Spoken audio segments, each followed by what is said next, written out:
Oke, selamat sahabat semua. Kita akan belajar topik untuk menjelaskan apa artinya daripada the third person. Dan the third person ini banyak orang artikan sebagai oknum ketiga daripada oknum God di surga. Dan mereka menggunakan kutipan yang membuktikan bahwa pernyataan itu adalah pernyataan Nyonya White yang mendukung teori bahwa ada oknum pertama, oknum kedua, dan oknum ketiga. Pelajaran ini kita pelajari untuk menyelidiki apakah penggunaan kata third person ini yang dimaksudkan oleh yang menulisnya artinya adalah oknum ketiga, karena kita harus izinkan yang menulis ini mengungkapkan apa maksudnya dalam kutipan-kutipan lainnya. Kita nggak bisa hanya mengambil satu kutipan lalu karena ada kata yang cocok dengan saya punya teori bahwa ada 3 oknum di surga, saya langsung artikan itu sebelum saya menyelidiki dulu secara keseluruhan tentang pernyataan ini dibandingkan dengan kutipan-kutipan lainnya yang bicara tentang hal yang sama ini, baru ambil konklusi apa maksud dari penulis, dalam hal ini Ellen G. White, mengenai pengertian daripada kata the third person yang digunakan dalam kutipan yang kita akan baca. Kita mulai di Lukas 10 ayat 26. Tuhan Yesus bilang kepada seorang lawyer ini yang mau mewarisi kehidupan kekal, dia bilang, apa yang tertulis di dalam hukum? Lalu Tuhan Yesus tanyakan, bagaimana kamu membacanya? Artinya kehidupan kekal itu tergantung daripada kamu punya pengertian yang diperoleh dengan bagaimana kamu membacanya. Jadi bisa saja dari Alkitab yang sama, kita punya pengertian berbeda-beda, padahal artinya cuma satu. Sehingga hanya yang benar pengertiannya yang akan memperoleh kehidupan kekal, dan yang salah nggak akan memperoleh kehidupan kekal, padahal mereka semua baca hukum yang sama. Di kutipannya di Special Testimonies Series A, nomor 10, halaman ke-37, dikatakan, kuasa kejahatan atau setan hanya bisa ditahan atau dibendung kuasa setannya melalui kuasa God. Nah, kita berhenti di kuasa God dulu. Artinya God yang 1 Korintus 8 ayat 6 bilang bahwa cuma satu God, yaitu Bapa. Artinya kuasa Bapa lah satu-satunya kuasa yang bisa membendung kuasa setan. Cuma kuasa Bapa. Nah sekarang pertanyaannya, kuasa Bapa ini boleh nggak diuraikan lagi? Nah kutipan ini menguraikannya. Jadi di sini katakan kuasa Bapa di dalam the third person of the Godhead yang adalah Roh Kudus. Jadi nomor 1 ini kuasa Bapa. Nomor 1 kita harus tahu ini kuasa Bapa. Bapa punya kuasa. Ini miliknya Bapa. Ini Bapa punya kuasa. Dan Bapa punya kuasa itu adalah the Holy Spirit. Bapa punya kuasa adalah Roh Kudus. Artinya kuasa setan hanya bisa dibendung oleh Roh Kudus yang adalah kuasanya Bapa. Tapi kutipan ini ada tambahan di mana kuasa Bapa yang adalah Roh Kudus itu in the third person of the Godhead. Nah ini kata the third person ini orang dengan bebas ambil ini oknum ketiga. Padahal kutipan ini belum dipilah-pilah untuk mengerti apa arti daripada maksud semuanya ini kan. Belum dibandingkan dengan tulisan-tulisan roh nubuat yang lain. Jadi the third person of the Godhead, dan ini katanya melalui kuasa Bapa yang adalah Roh Kudus in di dalam the third person daripada Godhead. Di dalam, dia nggak bilang kuasa setan hanya bisa dibendung oleh kuasa Bapa yang adalah Roh Kudus, si third person daripada Godhead. Tapi sebelum itu saya mau baca dari Selected Messages. Berbeda-beda bentuk ekspresi digunakan oleh penulis-penulis yang berbeda. Artinya masing-masing penulis ada cara mengekspresikan apa yang benar. Sementara mereka mengekspresikan kebenaran yang sama, tapi cara ekspresinya beda dari orang lain. Artinya karena beda itu bukan berarti yang mereka ungkapkan beda, tapi cara mengungkapkan kebenaran yang sama itu yang berbeda. Sehingga penulis satu ini cara ungkapkannya beda dengan penulis yang lain, sementara mereka sedang ungkapkan hal yang sama. Kepada orang yang hanya membaca secara permukaan saja dan tidak teliti dalam membacanya, dan memiliki satu prasangka, prejudice, bagi orang yang seperti ini akan banyak dia temukan perbedaan-perbedaan dan kontradiksi waktu membaca firman Tuhan. Tetapi bagi orang yang benar-benar dia pikirkan, renungkan, dan dia sangat menghormati firman Tuhan sehingga dia nggak ceroboh waktu belajarnya, Waktu dia mempelajarinya, dia punya terang tambah lama tambah terang, dan dia bisa lihat di bawah permukaan bahwa semua penulis Alkitab sebenarnya bicara tentang hal yang sama. Sehingga dia bisa mengerti pengungkapan-pengungkapan ekspresi yang berbeda itu sebenarnya mengungkapkan hal yang sama walaupun kata-kata yang digunakan bagi setiap orang itu berbeda. Jadi kita harus bandingkan Miss White punya tulisan mengenai third person ini atau tentang Roh Kudus kan. Karena the third person of the Godhead yang adalah kuasa Bapa adalah Roh Kudus. Jadi kita harus menyelidiki tentang Roh Kudus, dan apa yang nulis itu tulis tentang Roh Kudus itu menjelaskan tentang in the third person of the Godhead ini kan. Mari kita lihat apa yang Mrs. White tidak bilang. Sehingga kita nggak bisa bilang itu yang dia bilang kalau bukan itu yang dia bilang. Oke, Mrs. White nggak bilang Holy Spirit adalah kayak sebuah. Holy Spirit, dia nggak bilang Holy Spirit adalah tetapi di dalam kan adalah oknum ketiga daripada Godhead. Dia nggak bilang itu. Mrs. White nggak bilang Roh Kudus oknum ketiga in the Godhead. Kan dia bilang in dengan of, kan? Bukan dengan of dan bukan dengan in. Mrs. White pun nggak bilang bahwa Holy Spirit is not the third person in the Godhead. Itu yang nggak dibilang. Jadi kita nggak bisa artikan bahwa dia adalah a third person of the Godhead, karena bukan itu yang dibilang. Kita nggak bisa artikan bahwa Roh Kudus a third person in the Godhead, bukan itu yang dibilang. Kita nggak bisa bilang bahwa third person in the Godhead, karena bukan itu yang dibilang.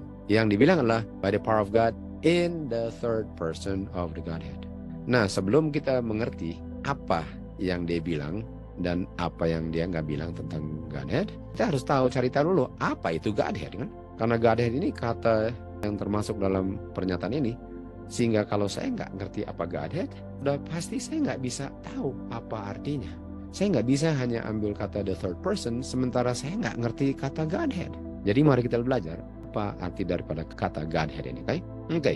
Di Roma 1 ayat 20 dikatakan, hal-hal daripada Bapa yang tidak kelihatan, artinya ada sesuatu daripada Bapa yang tidak kelihatan, dan yang tidak kelihatan daripada Bapa ini ada untuk bumi ini sejak bumi ini diciptakan. Dan hal-hal daripada Bapa yang tidak kelihatan dengan jelas kelihatan, dan kelihatannya kita bisa mengerti dari hal-hal yang diciptakan. Tentu saja hal-hal yang diciptakan bisa kelihatan, dan hal-hal yang diciptakan yang kelihatan itu membuat saya bisa mengerti yang tidak kelihatan. Nah, apa yang tidak kelihatan yang saya bisa mengerti dari hal-hal yang diciptakan? Katanya adalah Bapa punya kuasa yang kekal dan Godhead. Artinya kuasa yang kekal dan Godhead nggak bisa kelihatan. Tetapi saya bisa ngerti kuasa kekalnya dan Godhead-nya yang nggak kelihatan dari hal-hal yang diciptakan. Jadi kita belum tahu apa Godhead kan? Tapi Godhead itu nggak kelihatan, tapi bisa dimengerti dari yang diciptakan. Artinya hal-hal yang diciptakan adalah bukti daripada hal-hal yang tidak kelihatan dari Tuhan. Dan hal-hal yang tidak kelihatan, salah satunya adalah Godhead. Nah, kita lihat di Roma 1 ayat 20, dan dibilang di sini, for his invisible attributes, Tuhan punya yang tidak kelihatan, attributes yang tidak kelihatan. Artinya yang tidak kelihatan antara Godhead atau eternal power. Jadi Bapa punya attributes yang tidak kelihatan, contohnya eternal power dan divine nature. Tadi dibilang apa? Eternal power dengan Godhead. Sekarang eternal power dengan divine nature. Artinya kata lain Godhead adalah apa? Divine nature. Nah, mari kita lihat apa arti attributes. Okay? Attributes adalah kualitas, karakter, atau ciri-ciri khas yang khusus dimiliki seseorang atau sesuatu. Artinya ada ciri-ciri khas daripada Bapa yang dimiliki Bapa yang adalah kuasa kekalnya dengan nature ilahinya. Artinya saya nggak bisa lihat kuasa Bapa, saya nggak bisa lihat nature ilahinya, tapi Bapa yang penuh kuasa yang nature-nya ilahilah yang membuat semua yang bisa kelihatan. Jadi kata lain Godhead apa? Divine nature, nature ilahi. Lalu kita lihat di kutipan Miss White selanjutnya. Hal-hal yang tidak kelihatan daripada Bapa sejak dunia ini diciptakan dengan jelas bisa dilihat, bisa dimengerti dari hal-hal yang diciptakan, yang adalah Dia punya kuasa yang kekal dengan tadi Godhead. Kata lain Godhead adalah divine nature, dan kata lain divine nature adalah divinity. Dan Miss White kutip Roma 1 ayat 20. Jadi kata Godhead adalah divinity, divine nature. Nature itu bisa nature-nya manusia, nature-nya God, nature-nya binatang, gitu kan. Jadi nature itu boleh katakan kelompok jenis manusia. Nature-nya Adam dan Hawa, nature-nya sama. Bapa dan anak, nature-nya sama, kan. Jadi ini bicara tentang yang tidak kelihatan. Tapi kita bisa tahu itu karena hanya yang memiliki eternal power dengan Godhead yang menciptakan. Nah, kita tahu anak akan sama dong nature-nya dengan bapaknya, kan. Tidak bisa. Anak punya nature beda dengan bapak. Jadi kalau anak itu nature-nya adalah man, humanity, bapaknya nature-nya humanity. Sama dengan Hawa, nature-nya Adam, kan. Karena Adam artinya mankind. Adam juga nature-nya Adam. Walaupun Adam namanya Adam, Hawa namanya Hawa, tapi Hawa adalah Adam nature-nya. Sama dengan Tuhan Yesus. Tuhan Yesus adalah Son of God. Tapi Tuhan Yesus adalah God nature-nya. Tapi Tuhan Yesus bukan God orangnya, individunya, atau oknumnya. Dialah nature sama dengan God-nya, itu nature God. Jadi yang memiliki nature ini adalah Bapa dan anak. Dan kita tahu bahwa Bapa melalui anak yang menciptakan segala-galanya, kan. Di Kolose 1 ayat 15, 16, 17 kan kita tahu semuanya Bapa ciptakan melalui anak. Jadi hal-hal yang tidak kelihatan dari Bapa yang ada di anak juga bisa kelihatan dari semua yang Bapa ciptakan melalui anak. Eternal power dan Godhead. Oke, kita lihat sini sekarang. Karakter dan kuasa God diungkapkan melalui pekerjaan tangannya. Nah, kita tahu pekerjaan tangannya adalah hal-hal yang diciptakan. Artinya hal-hal yang diciptakan ini mengungkapkan tadi eternal power dengan Godhead. Nah, eternal power adalah power of God. Godhead adalah apa? Karakter. Karena karakter seseorang itu hanya dia yang miliki. Nah, orang lain nggak bisa memiliki karakter dia, tapi orang lain bisa karakternya sama dengan dia. Karena karakter saya itu karakter saya. Nggak bisa itu saya punya karakter, orang lain punya. Tapi saya punya karakter bisa sama dengan dia punya kalau rohnya sama. Jadi karakter, divine nature, divinity, Godhead, karakter God dan kuasa God bisa ditunjuk dari yang dia ciptakan. Di dalam hal-hal alam bisa dilihat bukti daripada kasih Bapa, love, dan kebaikannya. Tanda-tanda diberikan untuk kita bisa melihat dari alam, God-nya alam. Bahwa dia punya eternal power dengan Godhead bisa dimengerti. Artinya kalau saya melihat Bapa itu love, saya nggak pernah lihat Bapa. Kalau saya melihat Bapa punya kuasa, saya nggak pernah lihat kuasanya. Tapi dengan saya melihat alam, bukankah alam itu menunjukkan betapa Bapa mengasihi saya? Bayangkan kalau dia buat langit itu warnanya kuning menyala, silau. Bayangkan kalau dia punya rumput dibikin warnanya oranye, silau. Coba lihat semua yang diciptakan. Coba lihat gambar ini. Bukankah orang mau foto ini karena indah? Dan bukankah keindahan ini menunjukkan bahwa yang menciptakannya sangat mencintai manusia untuk bisa melihat indahnya alam yang mengungkapkan Godhead, divine nature-nya dan karakternya. Jadi kalau saya cinta alam karena indah, dan saya bilang bagus sekali, jangan lupa foto ya. Artinya kamu suka dong karakter Tuhan. Karena kalau kamu bilang jelek sekali sih alam, artinya karakter Tuhan jelek. Dan karakter Tuhan menunjukkan bahwa Bapa tidak mencintai kamu. Karena dia nggak peduli pekerjaannya jelek, dia nggak peduli sama kamu. Jadi saya bisa lihat kasih Bapa, kebaikan Bapa, dan kuasa Bapa. Jadi kalau saya lihat gambar ini, saya lihat, wow, indahnya bukan main.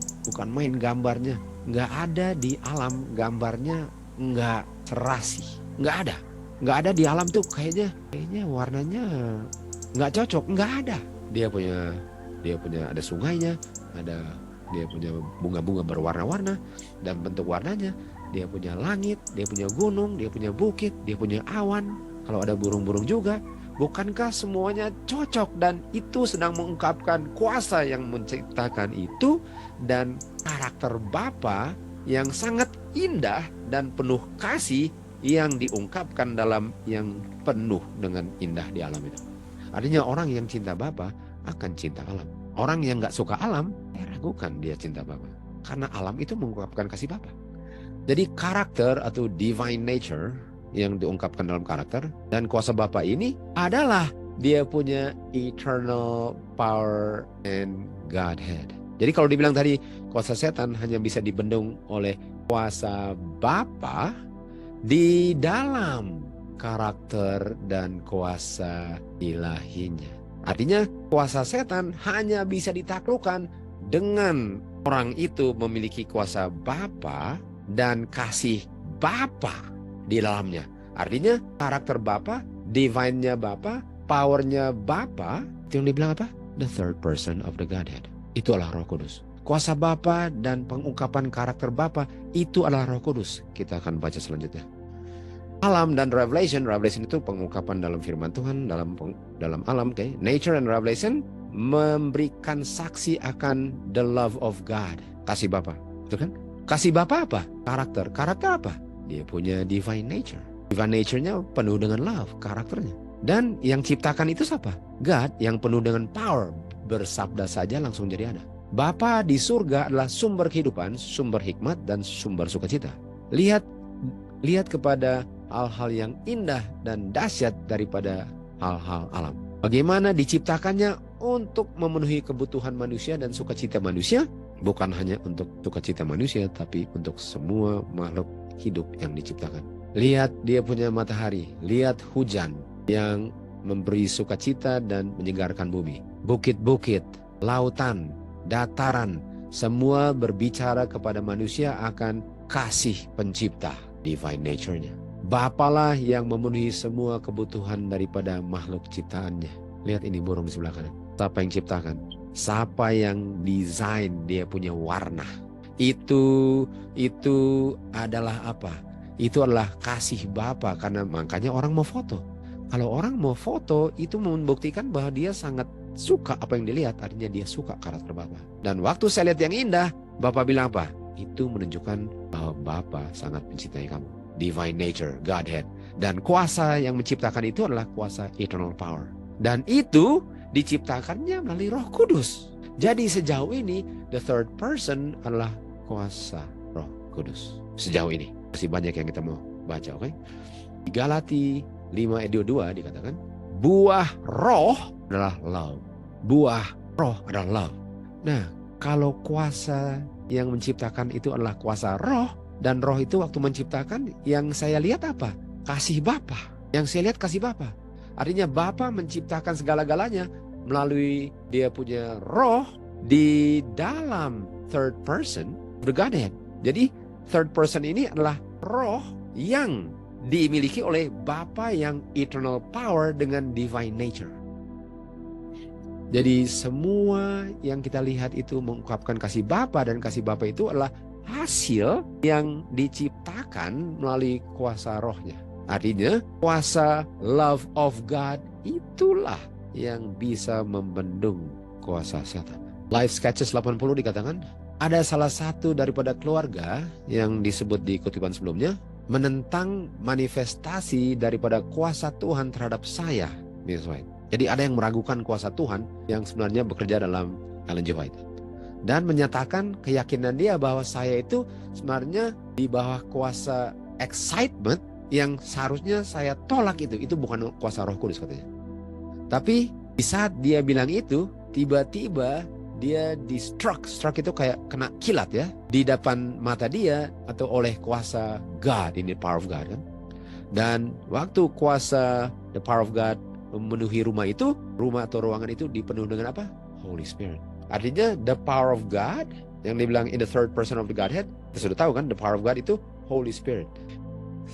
Kuasa setan hanya bisa dibendung dengan kuasa God yang adalah Holy Spirit di dalam tadi Godhead sama dengan apa? Di dalam kuasa power of God dengan Godhead kan? Ini sama dengan Roma 1:20. Artinya setan hanya bisa dibendung dengan kuasa God yang ilahi di dalam Roh Kudus. Di dalam Roh Kudus. Artinya Roh Kudus, Roh Nubuat di sini menggunakan kata third person untuk menjelaskan Roh Kudus. Dan Roh Kudus itu rohnya Bapa, dan kita akan belajar juga bahwa itu rohnya anak. Itu bukan oknum ketiga. Begitulah cara Miss White untuk mengungkapkan Roh Kudus sebagai the third person, tapi dia nggak menggunakannya sebagai ada oknum ketiga selain Bapa dan Anak yang adalah the third person of the Godhead.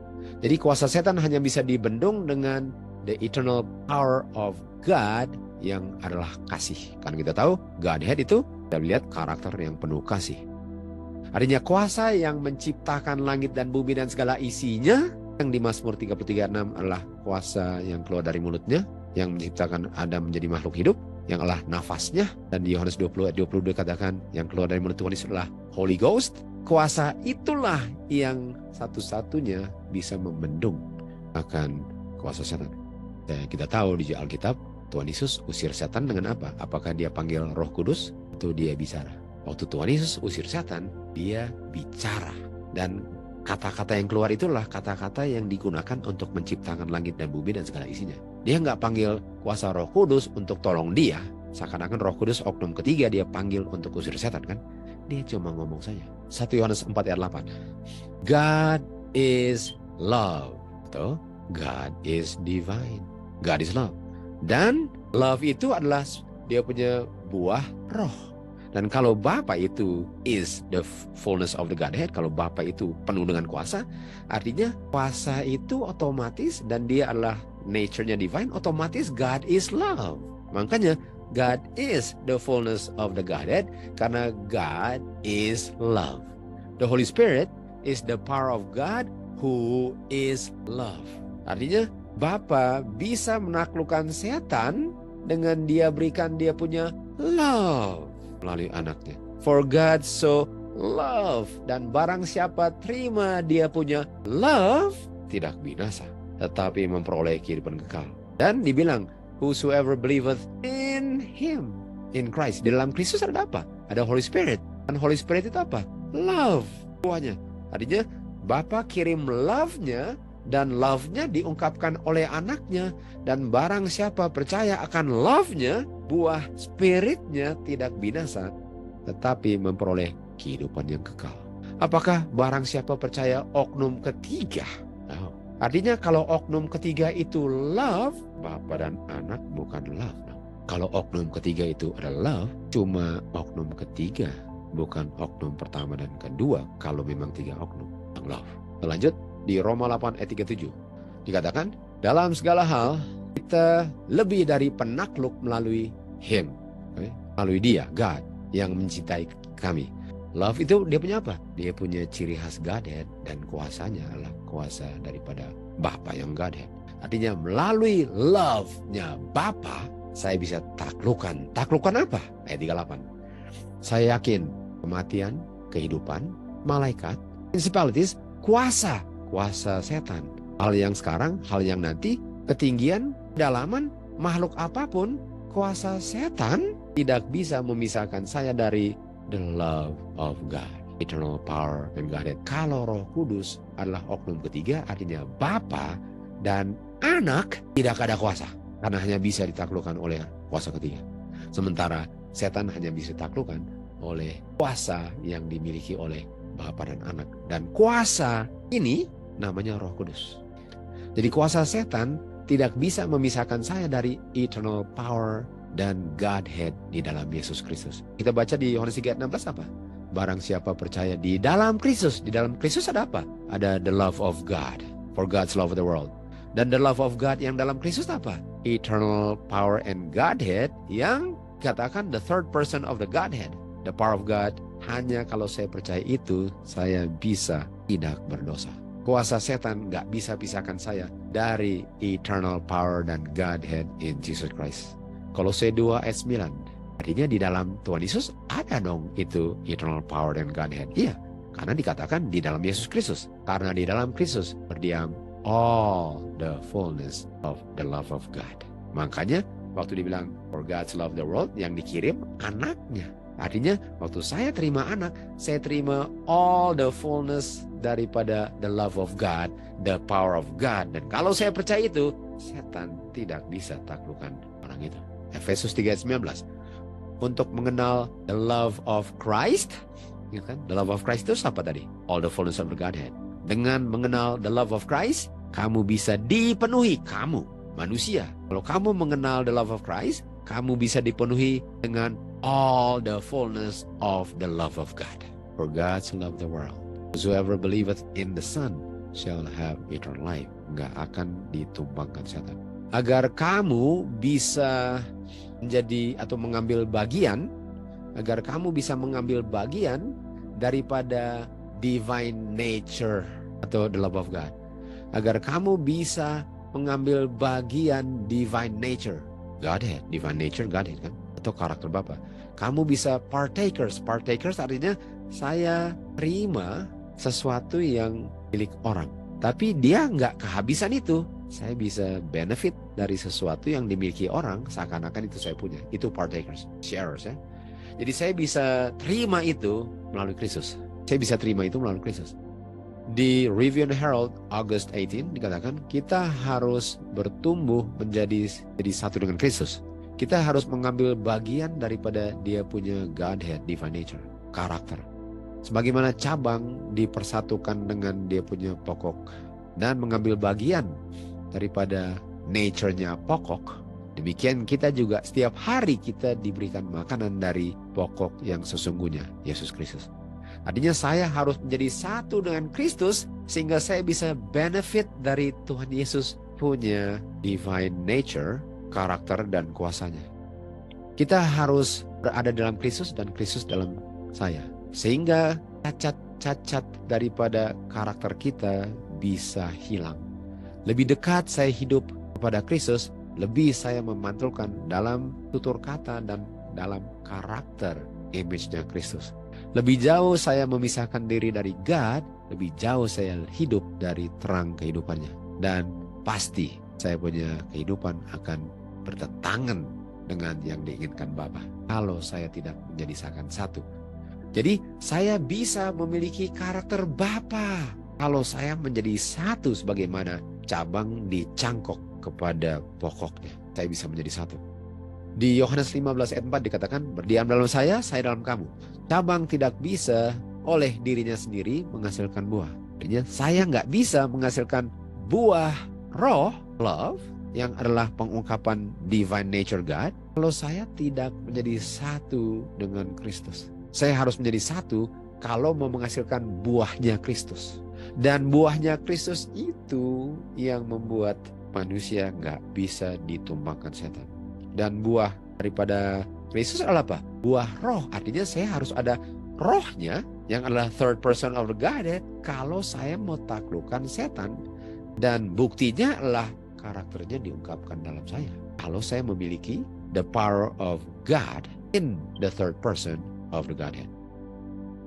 Yohanes 15 ayat 7. Untuk berdiam dalam Kristus ialah untuk firman-Nya berdiam dalam saya. Jadi untuk saya dicangkok menjadi satu dengan Kristus, Kristus punya firman yang harus berdiam dalam saya. Tapi kata lain firman di Yohanes 6:63 adalah Kristus punya roh yang harus berdiam dalam saya kalau saya mau menghasilkan buah daripada roh itu. Dan yang berdiam dalam saya apa? Spirit. Kata lain spirit apa? The fullness of the Godhead. Dan spirit itulah the power of God in the fullness of the Godhead. Itu dia. Artinya kalau saya memiliki the power of God in the third person of the Godhead, saya memiliki rohnya Kristus yang adalah rohnya Bapa dalam Kristus, dan saya akan menghasilkan buahnya daripada roh Bapa dan Kristus. Dan hanya dengan demikianlah setan punya kuasa tumbang di tempat. Yohanes 14 ayat 10 dikatakan, saya berdiam dalam Bapa dan Bapa dalam saya. Lalu Kristus bilang, perkataan-perkataan, atau kata lain perkataan apa? Roh yang berdiam dalam saya itu adalah Bapa punya roh atau Bapa punya power. Dan tadi power of God apa katanya? The third person of the Godhead. Artinya the third person of the Godhead adalah rohnya Kristus. Rohnya Kristus yang berdiam dalam anak sehingga Tuhan Yesus nggak pernah ditumbangkan setan. Dibilang katanya kalau kamu tidak mau ditumbangkan setan, kamu harus ada the power of God in the third person of the Godhead. Nah di dalam Tuhan Yesus apa? Tuhan Yesus sebagai manusia pernah ditumbangkan setan nggak? Enggak. Dan karena Tuhan Yesus memiliki itu rohnya Bapa di dalam dia. Dan rohnya Bapa itu apa? Yang di dalam Tuhan Yesus namanya the third person of the Godhead yang adalah the power of God. Sehingga dia nggak pernah panahnya mempan kepada Tuhan Yesus. Dan kalau saya ambil bagian dalam Kristus, saya pun share the third person of the Godhead, partakers of the Holy Spirit, sehingga setan punya panah pun nggak mempan untuk memanahi saya. Bapa punya roh yang berdiam dalam saya. Dia yang bekerja untuk menghasilkan buahnya. Yohanes 15 ayat 5, akulah pokok, engkau cabang-cabangnya. Orang yang berdiam dalam aku, di mana aku punya roh berdiam dalam dia, menghasilkan banyak buah. Tanpa aku, tanpa rohku, tanpa the power of God in the third person of the Godhead, kamu nggak bisa bikin apa-apa. You can do nothing. Nothing. Nah, mari kita lihat kutipan ini. Ini bagus sekali kutipannya ya. Kristus nggak bisa bikin apa-apa dalam ministry di bumi ini untuk menyelamatkan manusia, seandainya kuasa ilahinya tidak digabung dengan manusianya. Kapasitas yang terbatas daripada manusia tidak bisa mendefinisikan misteri yang sangat indah ini. Di satu padukan dua nature-nya. Divine, yang kita tahu Godhead, dengan human. Ilahi dengan manusianya digabung dalam Tuhan Yesus. Itu nggak pernah bisa dijelaskan. Manusia akan memikirkannya dan akan berdiam diri karena nggak pernah bisa dijelaskan. Namun manusia sangat diistimewakan untuk mengambil bagian daripada Tuhan Yesus punya divine nature, Godhead, dengan sebagaimana itu cabang dicangkokkan kan. Dan dalam cara seperti ini, dalam cara in this way, dia bisa mengerti sedikit tentang misteri ini. Pengungkapan yang indah ini daripada kasih Bapa diungkapkan di kayu salib. Keilahian, divine nature, Godhead, mengambil nature manusia. Pertanyaannya, untuk apa Tuhan Yesus mengambil kemanusiaannya dan mempertahankan divinity-nya dan tetap ada divinity-nya? Jawabannya, agar melalui righteousness kemanusiaan bisa mengambil bagian daripada divine nature-nya Kristus, all the fullness of Godhead. Persatuan antara divinity Godhead dengan humanity ini yang bisa hanya melalui Kristus atau di dalam Kristus, nggak bisa dimengerti pikiran manusia. Hal yang indah ini terjadi di dunia ini, peristiwa-peristiwa yang dahsyat dalam segala zaman nggak bisa dimengerti oleh hal-hal pikiran dunia. Mereka nggak bisa dijelaskannya melalui human science. Lalu dikatakan Kristus datang dalam kuasa dan kemuliaannya. Kita tahu ini kedatangan kedua kali kalau kemuliaan kan. Tetapi kedatangan Tuhan Yesus enggak seperti misteri daripada sesuatu yang akan terjadi sebelum kedatangannya. Apa misteri yang lebih misteri daripada kedatangan Tuhan Yesus? Manusia harus mengambil bagian dalam divine nature-nya Kristus agar bisa berdiri di time of trouble. Manusia nggak bisa dalam human nature-nya sendiri berdiri di time of trouble. Nggak usah time of trouble, sebelumnya aja nggak bisa kan? Karena waktu misteri daripada kuasa setan yang bisa dibendung tadi hanya dengan kuasa itu, waktu misteri kuasa setan di time of trouble sedang bekerja, manusia akan kewalahan untuk menangkisnya. Kecuali dia mengambil bagian dalam divine nature atau apa tadi katanya? Dalam dia punya power of God in the third person of the Godhead. Apa? Kuasanya Kristus, rohnya Kristus. Jadi di time of trouble nanti, kalau saya tidak mengambil bagian dalam the third person of Godhead, kuasa saya tidak bisa membendung kuasa setan. Hanya kuasa the third person of the Godhead, hanya melalui kuasa divine power. Divine power apa? The third person of the Godhead. Yang dipersatukan dengan manusia, jiwa ini bisa tembus di time of trouble. Terus bilang apa? Tanpa saya punya third person of the Godhead, kamu gak bisa bikin apa-apa. Lalu dikatakan apa? Harus lebih sedikit kamu dan lebih banyak Kristus. Hanya kuasa the third person of the Godhead, hanya kuasa Bapa yang berada dalam anak yang namanya the third person of the Godhead lah. Jadi kalau saya bilang bahwa itu oknum ketiga, bagaimana saya bisa terima kalau saya menyangkal bahwa itu rohnya Kristus? Dan kalau saya bilang rohnya Kristus itu oknum ketiga dan saya bilang Kristus itu God sama dengan Bapanya, apa yang saya mau terima yang bisa membuat saya berdiri di time of trouble nanti? Enggak ada, tidak ada. Oke, bagaimana kita bisa menang melawan kuasa evil ini? Yohanes 5 ayat 30, Kristus bilang, aku sebagai manusia nggak bisa dari diri saya sendiri bikin apa-apa. Bukankah dia benar-benar menjadi manusia kalau dia bilang itu? Artinya Kristus kalau bergantung kepada dirinya sendiri, dia nggak bisa taklukkan kuasa setan. Nggak bisa. Kolose 2 ayat 9, di dalam Kristus yang nggak bisa bikin apa-apa sebagai manusia, berdiam apa? All the fullness of the Godhead, eternal power in Godhead. Itu dia. Di Bapa punya power ilahi penuh dengan kasih. Artinya power itu Roh Kudus. Buah Roh Kudus itu nature daripada buah-buahnya. Jadi Roh Kudus itu power, buah-buahnya fruit of the Spirit. Itu nature daripada Godhead. Itu the third person of the Godhead. Di dalam Kristus ada itu. Sehingga walaupun Kristus sebagai manusia nggak bisa bikin apa-apa, setan pernah nggak berhasil untuk tumbangkan Tuhan Yesus yang di dalamnya ada all the fullness of Godhead? Enggak. Katakan di sini, Bapa nggak bisa dijelaskan dengan hal-hal bumi. Bapa adalah all the fullness of the Godhead. Dan anak adalah all the fullness of the Godhead. Lihat ini. Kan? Apakah setan pernah taklukkan Tuhan Yesus? Di mana kuasa Bapa yang penuh di dalam dia? Enggak. Dan kalau saya mengambil bagian, saya menerima rohnya Kristus, itu all the fullness of the Godhead di bagian saya juga, sehingga setan pun tidak bisa sentuh sama Tuhan. Yohanes 16 ayat 33. Di dunia ini kamu akan ada tribulation. Paulus bilang, kamu akan menghadapi tribulation. Nah, kita lihat di Matius 24, 21, kata lain tribulation apa? Time of trouble. Daniel 21. Artinya di dunia ini kamu akan melewati time of trouble. Paulus bilang apa? Be of good cheer. Jangan takut. Saya sudah taklukkan dunia, kuasa setan. Dan Tuhan Yesus taklukkan kuasa setannya dengan apa? All the fullness of the Godhead dalam dia. Kuasa Bapa yang buahnya adalah karakter divine nature-nya, love, peace, joy, long suffering. Itu yang taklukkan setan. Wahyu 3:20. Tuhan Yesus berdiri di pintu dan mengetuk. Barang siapa mendengar suaranya dan membuka pintu, terus bilang apa? Saya akan masuk. Dan kalau bilang saya akan masuk, Tuhan Yesus punya apa yang masuk? Tuhan Yesus punya roh, which is the power of God in the third person of the Godhead akan masuk. Dan waktu kuasa itu masuk, apa yang Tuhan Yesus bilang di ayat 3:21? Bagi dia yang menang, sebagaimana saya menang. Pertanyaan saya, Tuhan Yesus menang karena di dalamnya ada the third person of the Godhead. Dan yang masuk ke saya apa? Partakers of the Godhead and the eternal power. Jadi saya sebagaimana Tuhan Yesus menang karena sama-sama ada the power of God and eternal power dengan Godhead. Hanya kuasa itulah yang bisa buat saya menang.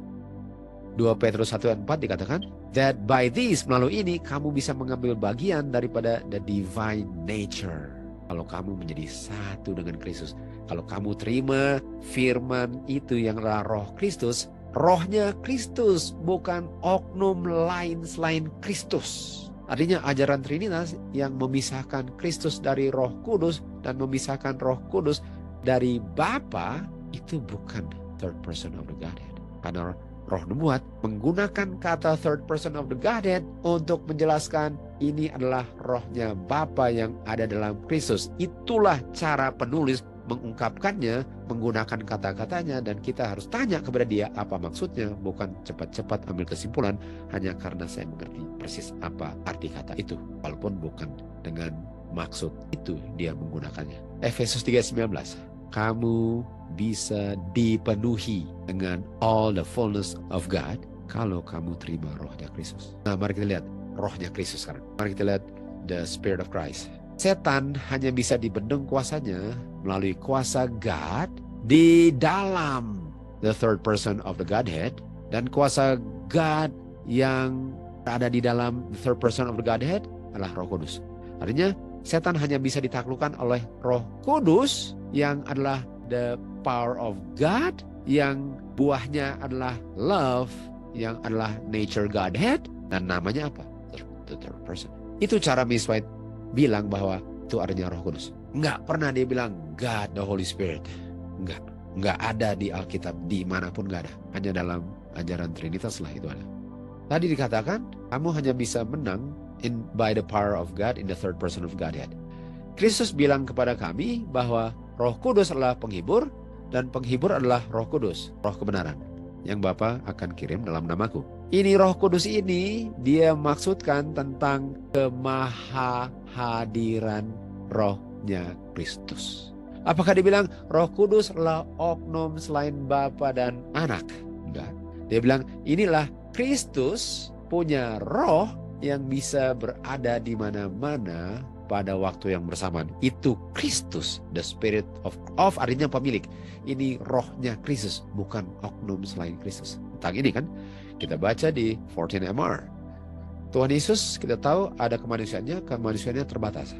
Sehingga Tuhan Yesus nggak bisa omnipresence kemanusiaannya. Oleh sebab itu, dia tinggalkan murid-muridnya dan pergi ke Bapa, dan dia kirim Holy Spirit untuk menjadi penerusnya di bumi. Lihat ini. Roh Kudus, yang tadi kita lihat, Roh Kudus adalah the third person of the Godhead. Sekali lagi ya, Roh Kudus adalah the power of God in the third person of the Godhead. Artinya Roh Kudus, the third person atau the power of God in the third person of the Godhead adalah Yesus Kristus sendiri. The Holy Spirit is Himself. Dia nggak bilang the Holy Spirit is not Christ.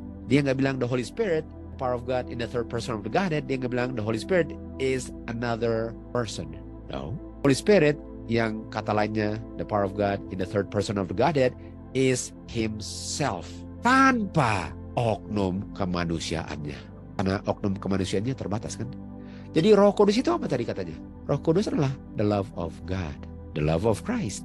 Apakah the love of God itu oknum yang lain sehingga God itu nggak love? Kalau Holy Spirit itu adalah love, artinya Bapa dan Anak bukan.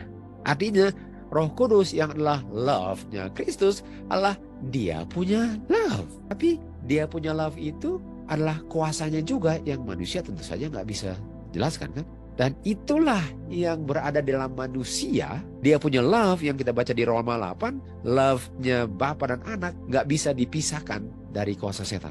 Love. Love apa? Fruit of the Spirit. Siapa punya love? Bapa punya love dan Anak punya love adalah rohnya mereka. Tanpa oknum kemanusiaannya. Jadi walaupun Tuhan Yesus sebagai tubuhnya di surga, Bapa di surga, tapi mereka punya karakter yang adalah kuasanya di dalam saya. Itu bukan oknum lain, karena ini Tuhan Yesus punya. Tuhan Yesus punya karakter. Kita baca di Desire of Ages. Tuhan Yesus mempertahankan kemanusiaannya untuk selama-lamanya. Itu sebabnya dia kirim dia punya Spirit, sementara tubuh manusianya di surga. The third person of the Godhead adalah karakter Kristus. Allah, Kristus punya roh, bukan oknum yang lain. Kita lihat di Review Herald. Roh Kudus diberikan sebagai agency regenerating, artinya memberikan kehidupan. Tanpa hal ini, korban Kristus nggak ada gunanya. Kuasa setan yang tambah lama untuk berabad-abad tambah kuat, dan manusia tunduk kepada kuasa ini sangat dahsyat. Dosa hanya bisa ditahan, dibendung, dan ditaklukkan melalui the mighty agency of the third person of the Godhead yang akan diterima tanpa modified energy, tanpa kuasanya dikurangi. Dan kata daripada tanpa dikurangi kuasanya adalah in the fullness of the Godhead atau in the fullness of the divine power.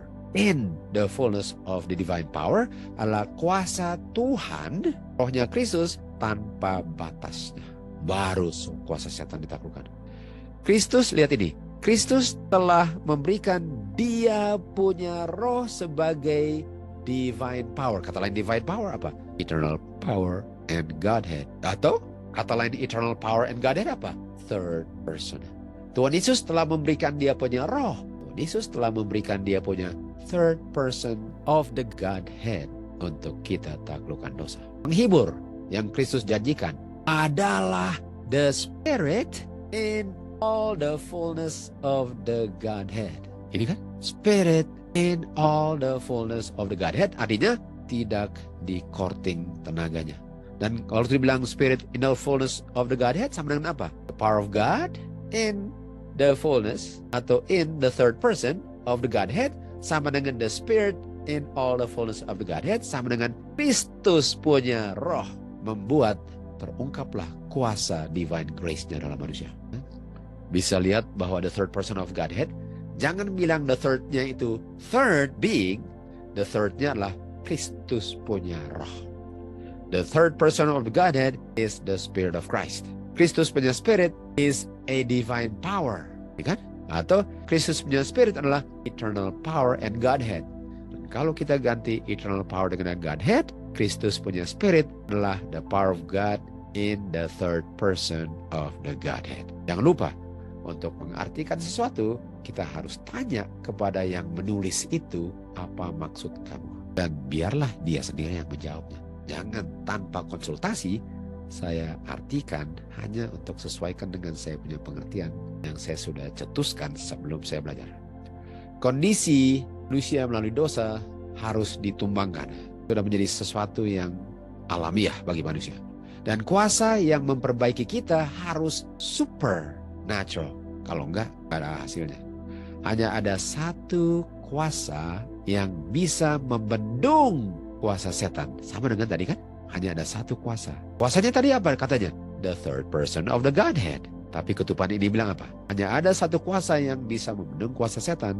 The power of God in the third person of Godhead. Tapi Miss White tulisnya apa? This power is the power of God in Jesus Christ. Artinya, the third person of the Godhead adalah rohnya Kristus. Jelas, 100%. Mrs. White menjelaskan sendiri tulisan dia. Tanpa manusia harus tebak-tebak. Dan di dalam Kristus berdiam all the fullness of the Godhead. Eternal power in Godhead atau the third person of the Godhead. The divine spirit yang dijanjikan Tuhan Yesus adalah kehadiran, the presence, dan kuasa God. Kehadiran apa? Omnipresence-nya. Kuasa God tadi apa? Apa kuasa God? Divine spirit, the third person of the Godhead. The power of God yang berada dalam Kristus is the presence. The presence ya, ini salah tulis. Is the presence in the third person. Kehadiran Roh Kudus adalah kehadiran the third person. Kristus dan kuasanya adalah Kristus dan kuasanya in the third person of the Godhead. Bukan another person in the Godhead, but it is the third person of the Godhead, not in the Godhead. Karena di dalam Godhead itu nggak ada 3 oknum. Godhead itu adalah keilahian daripada Bapa dan Anak. Bukan di dalam Godhead ada 3 oknum. 2 oknum memiliki Godhead. Harus ada kuasa bekerja dari dalam, baru ada perubahan hidup. Kuasa itu apa? Kuasa itu is Christ. Bukan oknum ketiga. Tadi dikatakan kan, the Holy Spirit is Himself. That power is Christ. Dengan dia punya roh Kristus mengirim pengaruh perdamaian dan kuasa yang mengambil dosa. Apalagi dia punya roh, bukan oknum ketiga. These are wages. Satu-satunya pertahanan melawan evil, kita tahu evil yang bisa ditaklukkan, the power of God in the third person of Godhead is berdiamnya Kristus dalam hati. Kristus, bukan oknum ketiga. Karena roh itu, karakter itu, Kristus punya karakter. Karakter Kristus bisa nggak dipisahkan dari dirinya? Jadi bilang aja, Kristus sama. Karakternya Kristus sama. Karena karakter Kristus bukan karakter orang lain. Walaupun karakter orang lain sama dengan dia punya. Harus mengerti itu. Kristus adalah sumber daripada semua yang benar. Dialah satu-satunya yang bisa membangkitkan pencitra berdosa. Dialah sumber kuasa kita. Dan ada orang yang bisa bertobat tanpa kuasa Kristus. Kuasa Kristus lah yang bisa membuat benci dosa dan benci setan yang bisa dihasilkan dalam hati saya. Bukankah ini satu-satu kuasanya yang namanya the third person of the Godhead? Holy Spirit, Roh Kudus yang keluar dari satu-satunya Bapa punya anak yang keluar dari Bapa. Bigatan, kata bigatan lahir. Cuma itu, Holy Spirit keluar dari anak, punya mulut. Makanya di Matius 4 ayat 4, "And shall not live by bread alone, by every word that proceedeth out." Dan yang Tuhan bilang di Yohanes 6:63, "Words that I speak unto you," keluar dari mulut, "they are spirit." Not until the life of Christ menjadi kita punya sumber kuasa dalam kehidupan kita, baru kita bisa menentang atau membendung kuasa setan. Apa yang bisa membendung kuasa setan? The life of Christ, bukan the life of the Holy Ghost. Karena the Holy Ghost itu the life of Christ, bukan oknum yang lain. John 6:63, perkataan-perkataan yang aku ucapkan adalah spirit and life. Spirit and life, the life of Christ, bukan oknum ketiga yang membendung kuasa setan. Bukan mainnya. Jadi kita lihat sini. Third person of the Godhead adalah the life of Christ, the spirit of Christ, the power of Christ, tanpa oknum manusianya, dan karakter Kristus tak bercacat, tak ada kesalahannya, kudus, sempurna. Dan itu adalah life of Christ, dan semua itu, the life of Christ adalah Holy Spirit. Itu Kristus. Itu Kristus punya. Itu Kristus punya. Itu bukan oknum yang lain. Hanya melalui karakter Kristus lah orang bisa taklukkan setan. Hanya melalui kuasa Kristus yang adalah karakternya, orang bisa taklukkan dosa. Bukan oknum ketiga.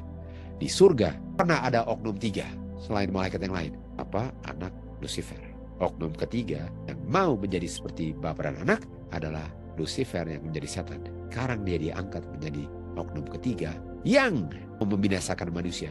Dan hanya melalui kuasa Kristus yang kita kenal sebagai the third person of Godhead, kuasa yang mau menjadi oknum ketiga ini bisa ditumpahkan. Pelajarilah firman Tuhan untuk kamu bisa mempertanggungjawabkannya. Rightly dividing the word of truth. Artinya, make sure kamu memilah-milah. Jangan cepat-cepat ambil kesimpulan kalau belum melihat gambaran keseluruhannya. Ada banyak variasi dalam pohon, tapi nggak ada dua daun yang sama. Variasi ini yang membuat sempurna pohon itu. Di Alkitab, kenapa ada Matius, Markus, Lukas, Yohanes di dalam The Gospel, dan ada kisah para rasul dan penulis-penulis yang lain. Sementara mereka ngomong tentang hal yang sama. Tapi kenapa banyak orang yang tulis? Tuhan telah memberikan firman-Nya sebagaimana yang Dia inginkan. Jadi jangan kamu rubah-rubah kalau itulah yang Tuhan inginkan. Dia memberikannya melalui penulis-penulis yang berbeda. Sehingga masing-masing penulis ada cara pengungkapannya sendiri. Walaupun mereka semua bicara tentang hal yang sama. Sama dengan Miss White. Dia pakai third person of Godhead, di mana mungkin Yohanes pakai Roh Kudus, Spirit of Truth, Miss White pakai the third person of Godhead, tapi semua bicara tentang hal yang sama. Dan kalau kita padukan semuanya, kita bisa lihat bahwa semuanya sama, tapi diungkapkan dengan cara masing-masing. Masing-masing ada pengalamannya masing-masing, dan perbedaan ini memperluas dan memperdalam pengetahuan yang dibawakan untuk pendengar yang pikirannya beraneka ragam. Walaupun diungkapkan dengan cara yang tidak sama, tapi waktu disatu padukan semuanya, artinya satu. Dan dalam hal seperti itulah, saya bisa lihat betapa indahnya firman Tuhan. Pencipta daripada semua ide bisa mengimpress pikiran-pikiran yang berbeda dengan hal yang sama. Tetapi masing-masing penulisnya, nabi-nabi, mengungkapkannya dengan cara yang berbeda tanpa bertentangan satu dengan yang lain. Sekali lagi, ada yang ungkapkan Roh Kudus dengan masing-masing. Dalam hal ini, Miss White gunakan kata third person. Kita harus tanya, maksud kamu apa? Jawabannya, bacalah semua tulisanku, akan terungkap apa maksudnya. Kalau kita dengan rendah hati dan jujur dan siap berubah kalau dibuktikan salah, kita akan lihat betapa indahnya firman Tuhan. Daripada cuma pilih satu kata langsung ambil kesimpulan. Di apa the third person of the Godhead? The third person of Godhead adalah rohnya Kristus. Melalui inspirasi Roh Kudus, Tuhan telah memberikan kebenaran ini kepada nabi-nabinya untuk diungkapkan sesuai dengan kemampuan setiap manusia untuk mengertinya oleh Roh Kudus. Ada orang yang bisa mengerti ini, mengerti itu. Waktu mereka gabung semua tulisannya, mereka bisa lihat bahwa walaupun setiap penulis menggunakan istilahnya mereka masing-masing, tapi semua itu sumbernya dari Roh Kudus. Dan malahan memperkaya dan memperdalam pengetahuan tentang hal-hal yang seandainya sama semuanya, nggak pernah bisa dialami oleh umat Tuhan. Semoga kalian sudah mengerti pernyataan yang sangat membingungkan banyak orang yang menggunakan kutipan ini sebagai bukti bahwa ada 3 oknum. Sementara Alkitab dan Roh Nubuat telah menjelaskan bahwa the third person of Godhead adalah rohnya Kristus. To God be the glory.